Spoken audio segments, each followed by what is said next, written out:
What is going on, everybody? It's the France, and we're here for AEW Rampage and Smackdown review for July 29th, 2022.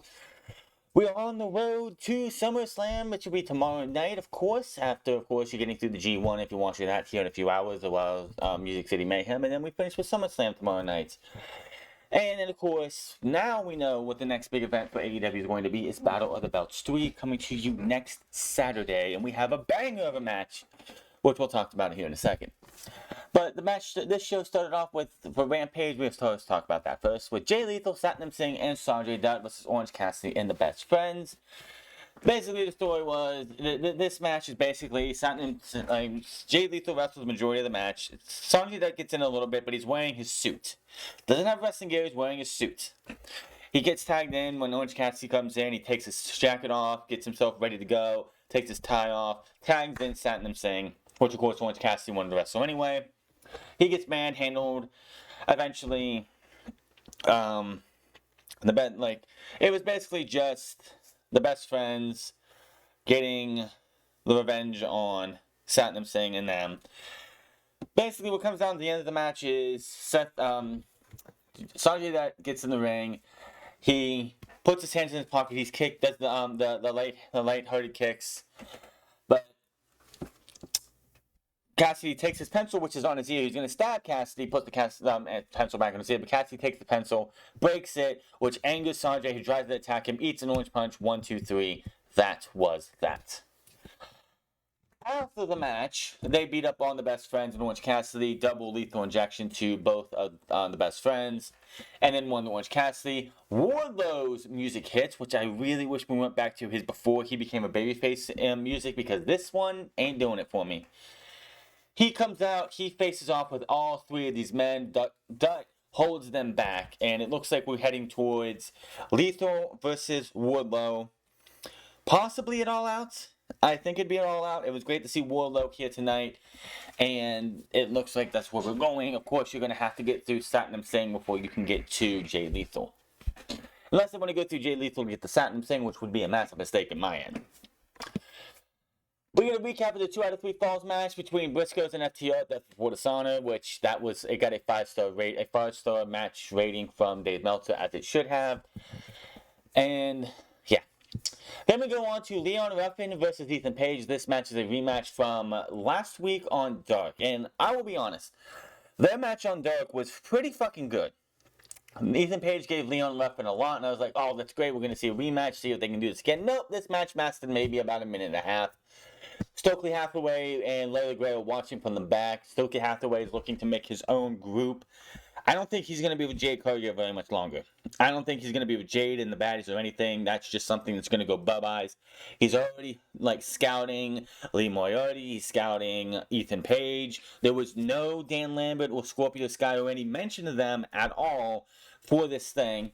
Ego's Edge on Ruffin. 1, 2, 3. Ethan Page wins.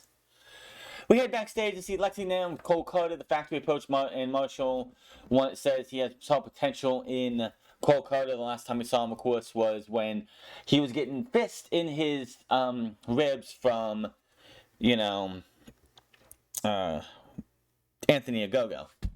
He says he's been hanging out with the wrong crowd. Another reference to NXT and Stacks and 2 Dimes, and of course Tony D'Angelo.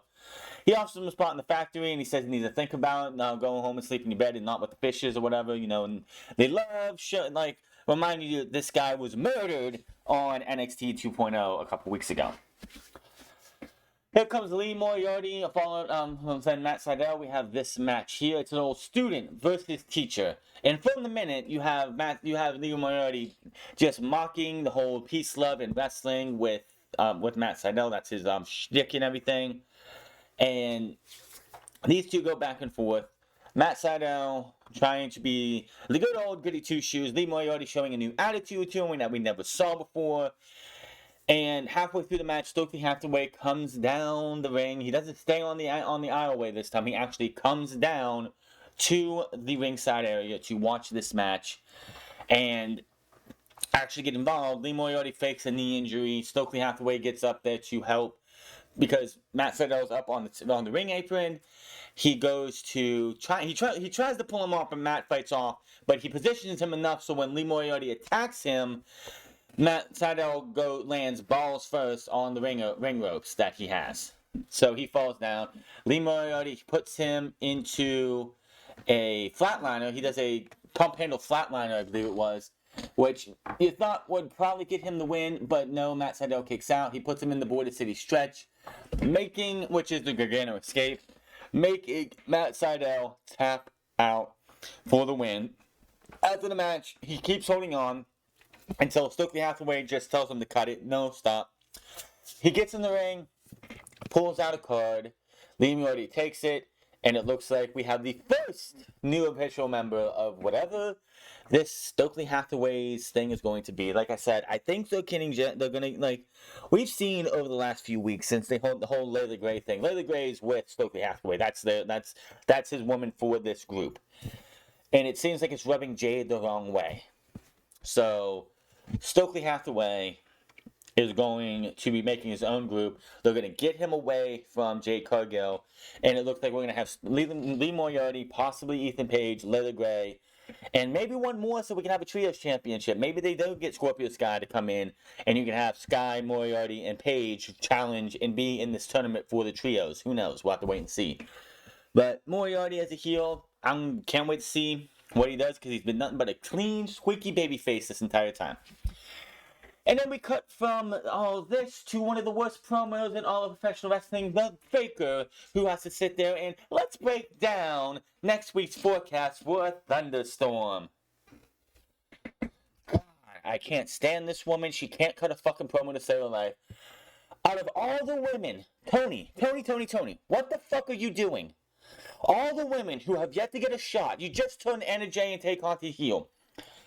Out of all the women that you're going to have go to face Thunder Rosa for the AEW Women's World Championship, you're already going back to this? We don't want to see it. We saw it last year. We saw it earlier this year.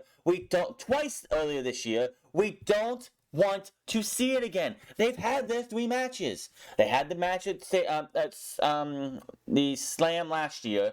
They had the match at Revolution. Then they had their match in the cage. That's 3. Their feud's over. We do not need to see it again.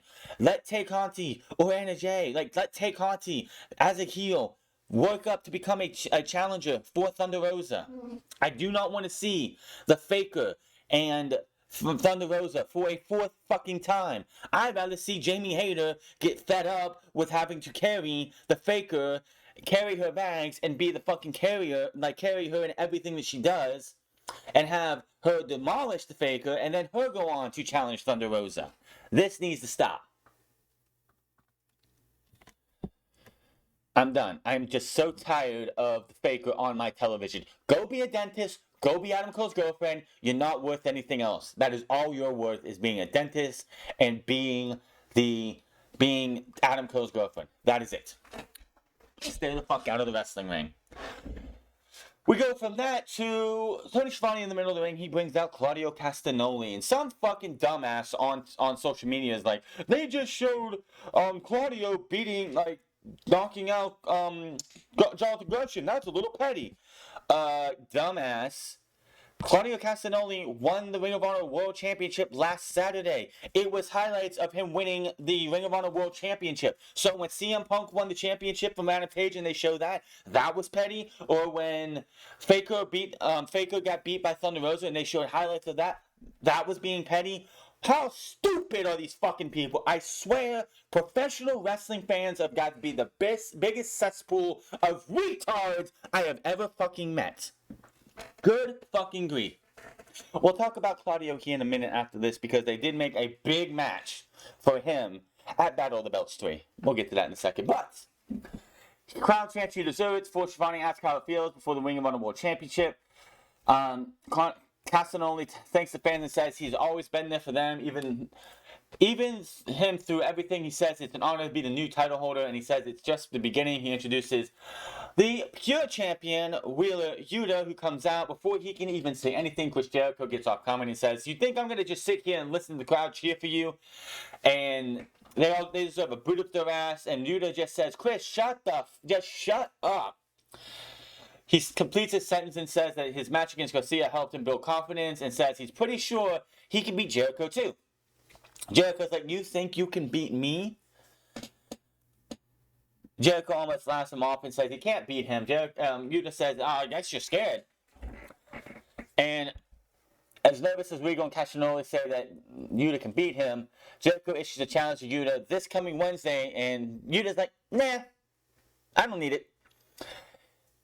I don't need it because I know I can beat you. And he just goes back and forth. He's just goading Chris Jericho into upping the ante in this match. To the point where Chris Jericho's like, you know what? I'm so confident I can beat you that Quake at the Lake, if you beat me, you get the title shot. Yuta looks at them and is like, dude, guys, I didn't think it was going to be that easy. You're on. So this coming Wednesday, Yuta versus Jericho. If Yuta wins, he gets the match against Moxley at Quake by the Lake. Obviously, he's not going to win the match. That match is going to be Jericho versus versus Jon Moxley. But it's going to be a hell of a match, and I'm pretty sure there'll be some chicanery by the Jericho Appreciation Society, and that's where we're going to go from there. We're back from break. We get an Acclaim premiere for the music video that shows the Acclaim around garbage trucks and dumpsters as they rap about Gun Club being trash. We are getting a dumpster match on Wednesday between the Gun Club and the Acclaimed. This match was made famous back in the 90s when it was Cactus Jack and Chainsaw Charlie, aka Terry Funk, versus the New Age Outlaws, in which they were feuding, and it was a match that Chainsaw Charlie and Cactus Jack did a dive into a dumpster, and the New Age Outlaws closed the dumpster, locked it up, and then shoved it off of the ramp, off of the stage, and what was built, which was sold as a surreal moment, as a real moment that they fucked up. McMahon was in their faces, like, what the fuck were you doing? And yeah, they ended up having a dumpster match, and I believe Cactus and Chainsaw beat the New Age Outlaws with the other way, whichever. So that will be happening. Well, so Claudio Castagnoli will defend at Battle of the Belts 3 his Ring of Honor World Championship against Konosuke Takeshita. And next Saturday, we will have more matches made for this show. And this is the one thing, I can't wait to see the match. It's going to be great. It's going to be the first Battle of the Belts I've actually watched because I need to see this match. My problem with Battle of the Belts is it comes off as an afterthought. Battle of the Belts 3 is next Saturday. Instead of having Battle of the Belts 3, at least, I know they have to build it all out, which is going to be the 5th, the 4th, if I'm correct, the 3rd or the 4th, whatever day it is, of September. You're going to have Battle of the Belts 3 on the 6th, and then you're going to have the 10th, the 17th, the 24th, and the 31st of next month to build to All Out. But Battle of the Belts 3, just like Battle of the Belts 1 and Battle of the Belts 2, there's no build to it. I know we want to see Konosuke Takeshita versus Claudio Castagnoli. It's going to be a banger. And it brought me to something that was brought up about Miyu Yamashita from this past week. Miyu Yamashita came on to AEW Wednesday and had a match against Thunder Rosa. It was not a good match. She felt like she was holding herself back. Apparently, the Joshi ring is smaller. They have a wrestling style different. Of course they do. And it just felt like they never got to where they did in their match in Tokyo Joshi Pro. And somebody in the social media post was like, why is everyone up in arms about this, but when Takeshita gets a title match, nobody cries? First and foremost, Konosuke Takeshita this will be his second title shot in AEW since he's been here. But when he had his match against the interim world champion Jon Moxley, it wasn't like the very first time we see Takeshita on TV, he's getting a title shot against Jon Moxley for the hell of it. He'd wrestled Adam Page by then. He'd wrestled Eddie Kingston by then. He's wrestled others in AEW and has had match after match after match after match banger up to the point where people were declaring he should be in the top 4 wrestler of the year. I've seen some of his matches on the independents. He was in JCW a couple weeks ago. In that main event, he was in Deadlock Pro Wrestling a couple months ago in the main event of that DPW Fire show, having banger of banger match after banger match. He has been seen. He's been on AEW on Wednesday, Friday, Tuesday, and Monday.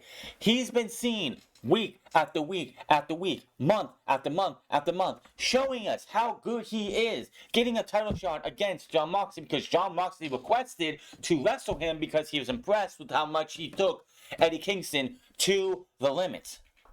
It's not the same for Miyu Yamashita. She had one match on Dark that was a tag team match and hardly wrestled in it. And then she had a match in Tokyo Joshi Pro against Thunder Rosa that was shown on Dark. That was it. That's why everyone's like wondering, who the fuck is this woman? We hadn't, like, and you don't, like, not everybody watches Dark. Not everybody watches Dark Elevation.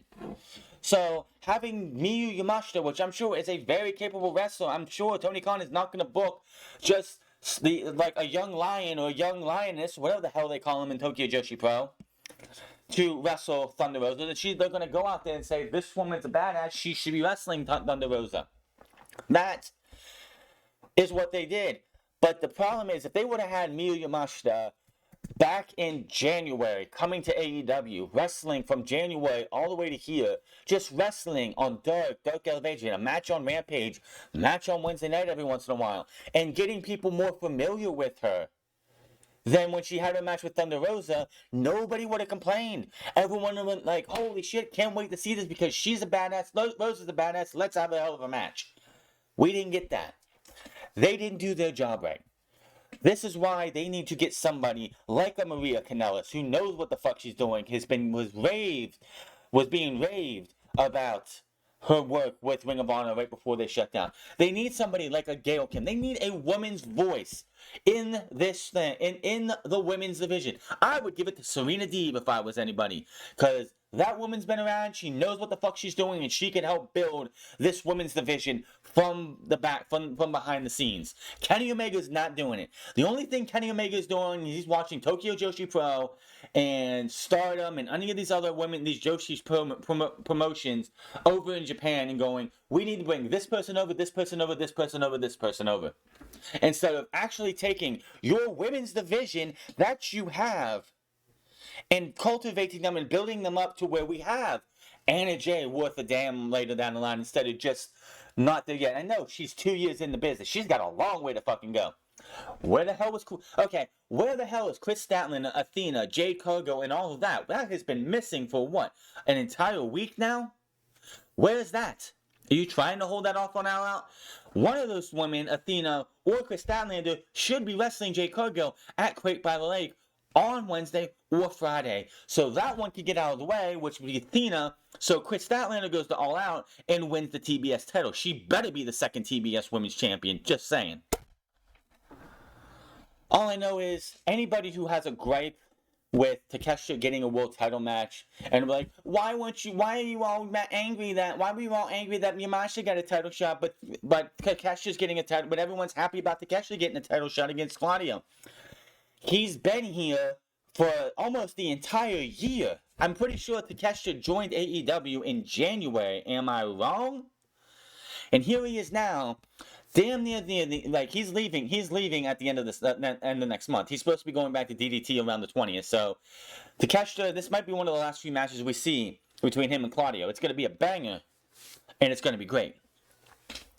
But anybody who sits there and has a gripe with Yamashita just getting a match out of the blue and not knowing much about her, that's justified. It is absolutely justified because Tony Khan, Kenny Omega, and AEW did a piss poor job giving any of us a reason to care about her. Whereas, Konosuke Takeshita has been here the entire year almost, giving us match of the year, match of the year, the match of the year after match of the year candidate. There's two, they're both Japanese stars in their shows. But yet one has been treated and has been built up as somebody to look out for, somebody to actually watch. And the other one, it's like, yeah, she's great over there, but we don't care that you don't see. This is the problem in the AEW has. They expect that everybody who goes to these shows or watches on TV, watches Dark and watches Dark Elevation. Even still, She's had 2 matches on Dark and Dark Elevation. One was a tag team match that I believe was her and somebody versus Marina Shafir, and I think it was her and Sky Blue versus Marina Shafir and Nyla Rose, which of course they got destroyed by Nyla Rose and Marina Shafir. And the other one was from the Tokyo Joshi Pro Show. That was it. Had Yamashita actually been here for 4 or 5 months, nobody would have had a complaint. But people would, well, I mean, most people wouldn't have had a complaint. People are going to complain all the time because their favorite's not in there. The Britt Faker stands are going to be complaining until that woman gets that championship again, which if I'm Tony Khan, I'm never booking her to win the championship ever again because she dragged that championship through the mud. Let's not go there anymore. But, yes, Takeshita versus Claudio, I'm looking for, and it's like, woo, woo, bang all that, bang all that, woo, woo, bang all that, bang all that, woo, woo, woo. Yes, it's going to be great. Can't wait to see it. It's actually giving me a reason to watch Battle of the Belts because let's be honest. Battle of the Belts 1 was an afterthought. Battle of the Belts 2 was an afterthought with nothing that really stuck out to me like I need to watch this. I need to watch this match. I need to see this match. This match is going to be great. But we'll have to wait and see what happens and what other matches are going to be added on Wednesday night. Ruby Soho versus Anna Jay was your main event. This was a pretty decent match. Anna Jay, A-S, J-A-Y, and then you go A.S. And yeah. This match is like how it is. Ruby Soho, of course, has still got the brace on because of the kayfabe injury that she got from Tay Conti a few weeks ago. And that brace actually comes into play because halfway through the match, Anna Jay actually takes the brace off. She's going to choke Ruby Soho with it. Aubrey Edwards stops that, takes the brace and puts it in the corner, which makes you go, yes, this is going to get used later on. They go back and forth. Anna Jay actually kicks out in no future, which I don't know if that was a smart idea. And she takes her wristbands off, then she has her gauntlets off, throws them, so Aubrey has to get them and get them out of the ring. She goes over, grabs the brace, puts it on Ruby's neck, gets her into the Queen Slayer, and chokes her out. While the referee's going to ring the bell, she grabs the brace and throws it back into the corner where it was at originally. So the referee has no idea what happened. And Anna Jay picks up the win, as she should have in the sneaky. They're playing it off as sports and like professional wrestlers don't cheat, whereas sports entertainers always cheat. And that was Rampage. Rampage was a lot better tonight. Next week it will be live on Friday. Why? Do not know, but I don't care. It's going to be fun. Well, it's live because they're going to tape Battle of the Belts that night. So that's why it's going to be taped. Live. Moving and mosey on over to Smackdown. Smackdown actually didn't start off with a promo for the first time in what seemed like forever. We had a good old Donnybrook between Sheamus and Drew McIntyre. These two don't miss. These two have banger after banger every single time. This was fucking great. This match got the first half an hour of the show. We didn't have some boring diatribe from Paul Heyman or somebody else. No, these two went out there. We had whiskey barrels. We had a mini bar put up with a fucking pitcher of beer. The Irish and Scottish flags all over the barricades. We had shillelaghs everywhere. These guys were beating the shit out of each other. Shillelagh shots over and over. Tables were introduced, which Holland broke a shillelagh over Drew McIntyre's match. Halfway through the match, he got put through a table on the outside, which was set up by Sheamus. Pete Dunne somehow got on top of this stack of barrels and dove onto Drew McIntyre. He would eat a claymore for Sheamus. Sheamus hits the bro kick and McIntyre kicks out. Can we please stop having finisher kick out of? It's just getting way too stupid. It really is. It's getting way too stupid. Then McIntyre puts him through a table as well. Hits the claymore. 1, 2, 3. McIntyre goes to Clash of the Castle. I really wish this would be happening tomorrow. Honestly, this match deserved a pay-per-view spot. The fact that this did not happen on pay-per-view, I think, is a crime against both Drew McIntyre and Sheamus. These two have had banger after banger on TV. These guys, this should have been on pay-per-view. These guys have earned a spot at the pay-per-view more than The Miz or Logan Paul had. More than half of that fucking card have.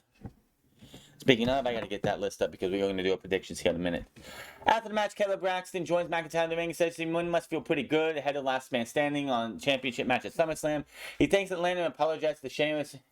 He says someone has to take a title off the part-time champions when all of a sudden Austin Theory comes from behind and beats him down with the briefcase. That'll come back to haunt him later. We get a video showing Happy Corbin and Pat McAfee attacking Pat McAfee on commentary last week. That match, of course, didn't happen. Back from break, and Corbin yells at McAfee to do his job. We see he has got a ticket and is sitting behind commentary. Back from break, Corbin yells at him. We hear a video events of the tag team main event that saw Cole reminds the audience that Riddle has been medically disqualified. It's all kayfabe. He's fine. It's just they're doing something with this. At SummerSlam, as McAfee and Corbin yell over Cole, who's trying to run down the card, and it's just getting fucking so stupid. Like, he's sitting there, he's yelling over everything. Cole's like, dude, we're trying to do a job here. And eventually, Corbin, like the security and everyone else comes out, and he ends up low-blowing Pat McAfee and walking away. We head backstage, and Theory is with Caleb Braxton. He says he attacked McIntyre because he is sick of being treated like a punching bag. He says he will be the United States champion tomorrow, and that everyone is jealous of him, especially everybody. He says that no one will stop him from cashing his briefcase to become the new champion and go to Clash at the Castle and make Drew McIntyre his own personal punching bag.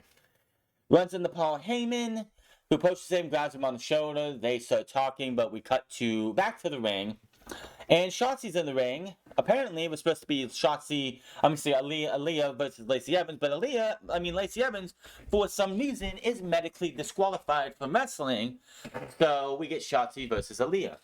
Hopefully, this means that Triple H looked at Lacey Evans like, yeah, this shit sucks. We're taking you off television. We're not going to do this right now. And we get Shotzi versus Aaliyah. And this does feel like WWE leftovers, or Vince McMahon leftovers, because this match lasted 2 minutes. At the most, maybe 2.5. Shotzi hits Aaliyah with the Never Wake Up and gets the pin and the win. We go to commercial break.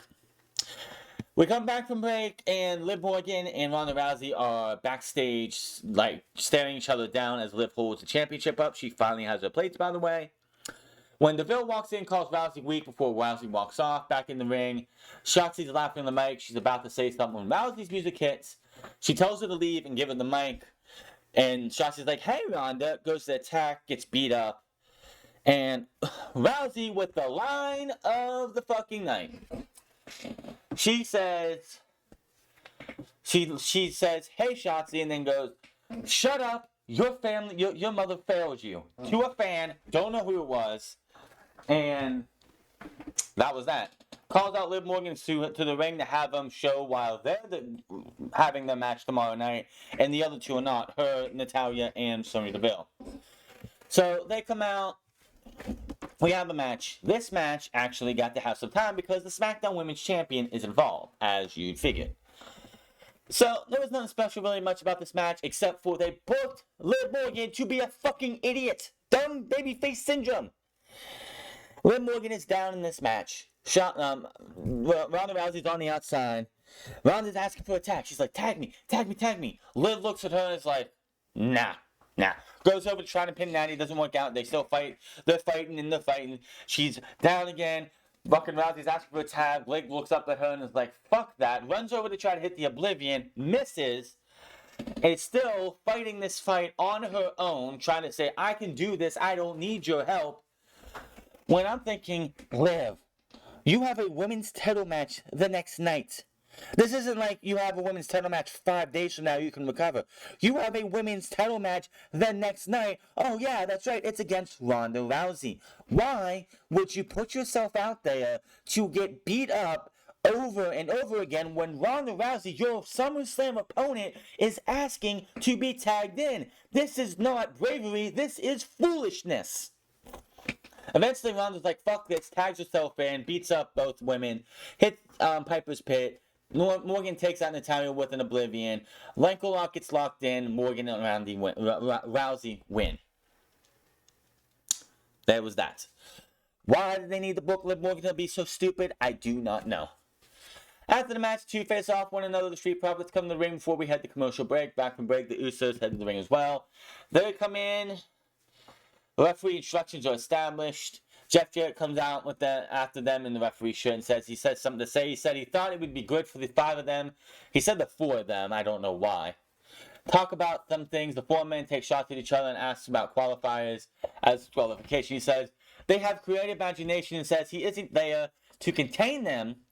He's here only for one job. When there's 2 shoulders on the mat and I count 1, 2, 3. Well, if one of you guys are froggy, go ahead and jump.